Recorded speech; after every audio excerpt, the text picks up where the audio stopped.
എന്താ വെച്ചാൽ എല്ലാവർക്കും പെട്ടെന്ന് ഉണ്ടാക്കാൻ പറ്റുന്നതും അതേപോലെ തന്നെ വെറൈറ്റി ആയിട്ടുള്ള ഒരു സ്നാക്സിനെ പറ്റി കേട്ടോ.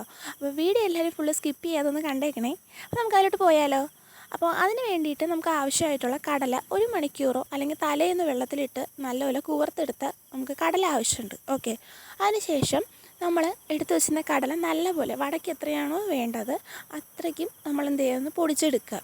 നമ്മൾ നല്ലപോലെ കുതിർത്താൽ മാത്രമേ അതേപോലെ നമുക്ക് കടല ഒന്ന് സെറ്റായിട്ട് കിട്ടുള്ളൂ പൊടിയാനായിട്ടേ. അപ്പോൾ നല്ലപോലെ ഒന്ന് പൊടിച്ച് ഒരു ബൗളിലേക്കോ നമുക്ക് എന്താണോ ഉള്ളത് പാത്രമാണെങ്കിൽ അങ്ങനെ ഓക്കെ അതൊന്ന് എടുത്ത് നമ്മളൊന്ന് അതിലേക്ക് ആഡ് ചെയ്തതിന് ശേഷം പിന്നെ നമ്മൾ കൈ കൊണ്ടൊന്ന് മിക്സ് ആക്കുക. പിന്നെ നമുക്ക് അതിന് ആവശ്യമായിട്ടുള്ള ഉള്ളി എടുക്കുക. ഉള്ളി നല്ല ചെറുതായിട്ട് നമ്മൾ അരിഞ്ഞെടുക്കുക കേട്ടോ. നല്ല തീരെ കുഞ്ഞായിട്ട് കാണാനും രസമുണ്ടാവും, കഴിക്കുമ്പോൾ നല്ല വെന്ത് കിട്ടുകയും ചെയ്യും. പിന്നെ നമുക്ക് നല്ല ഉണക്കമുളക് എടുക്കാം.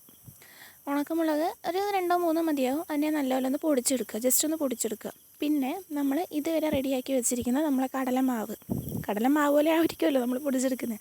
അപ്പോൾ അതിലേക്ക് നമ്മൾ ഉള്ളിയും നമ്മൾ തയ്യാറാക്കി വെച്ചിരിക്കുന്ന മുളകും ആഡ് ചെയ്യുക. അതിലേക്ക് ലേശം ഉപ്പും പിന്നെ കായവും ചേർത്ത് കൊടുക്കുക കേട്ടോ. കായം നമ്മൾ ആവശ്യത്തിന് മാത്രം ചേർക്കുക. കൂടുതലായിപ്പോയി കഴിഞ്ഞാൽ പിന്നെ പറ്റുന്നത് വെച്ചാൽ വടയിൽ അതൊന്ന് എടുത്ത് നിൽക്കും. ഓക്കെ, പിന്നെ നമുക്ക് ആവശ്യമുണ്ടെങ്കിൽ മാത്രം കേട്ടോ, അതിനൊരു ഓപ്ഷനിലായിട്ട് വയ്ക്കുന്നതേ ഉള്ളൂ. ആവശ്യമുണ്ടെങ്കിൽ മാത്രം മുളകും മഞ്ഞൾപ്പൊടിയും ചേർക്കുക. ഇല്ലാന്നുണ്ടെങ്കിൽ നമ്മൾ നേരത്തെ എടുക്കുന്ന മുളക് അതിനനുസരിച്ച് പൊടിച്ചെടുത്താൽ മതിയാവും.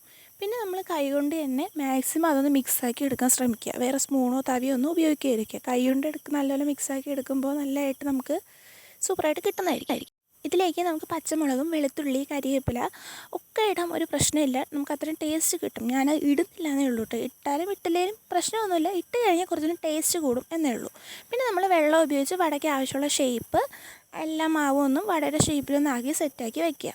പിന്നെ അതിനുശേഷം നമ്മളെ കയ്യിൽ എന്താണോ ഉള്ളത് അടുപ്പിൽ വയ്ക്കാൻ വേണ്ടിയിട്ടാണെങ്കിൽ ചീനച്ചട്ടിയെങ്കിൽ അല്ലെങ്കിൽ ഗ്യാസ് സ്റ്റൗവിലാണെങ്കിൽ പാന് അത് ഉപയോഗിച്ച് വയ്ക്കുക. വച്ചതിന് ശേഷം അതിൽ എണ്ണ ഒഴിച്ചതിന് ശേഷം എണ്ണ നല്ല തിളച്ചതിന് ശേഷം മാത്രം നമ്മൾ വടയിടാൻ നോക്കുക. പ്രത്യേകം ശ്രദ്ധിക്കുക, കൈ പൊള്ളാതെ ശ്രദ്ധിക്കുക കേട്ടോ അടുപ്പ് വയ്ക്കുന്നവർ. പിന്നെ മറിച്ചും തിരിച്ചൊക്കെ നല്ലപോലെ വേവാനായിട്ട് നമ്മൾ ആ പരുവത്തിന് വേണ്ടി ഇട്ട് കൊടുക്കുക. ഫൈനലി നമ്മൾ വട റെഡി. അപ്പോൾ എല്ലാവരും ഒന്ന് ടേസ്റ്റ് ചെയ്ത് നോക്കുക, അതേപോലെ ട്രൈ ചെയ്ത് നോക്കുക കേട്ടോ. സൂപ്പർ ടേസ്റ്റാണ്. പ്രത്യേകിച്ചും നമ്മളെ കുഞ്ഞു കുട്ടികൾക്ക് അവർ സ്കൂളിൽ പോയിട്ടൊക്കെ വരുമ്പോൾ കൊടുക്കാനും അതേപോലെ ജോലി കഴിഞ്ഞിട്ട് വരുന്ന വ്യക്തികൾക്ക് നമുക്ക് കൊടുക്കാനോ ഒക്കെ നല്ലതാണ്.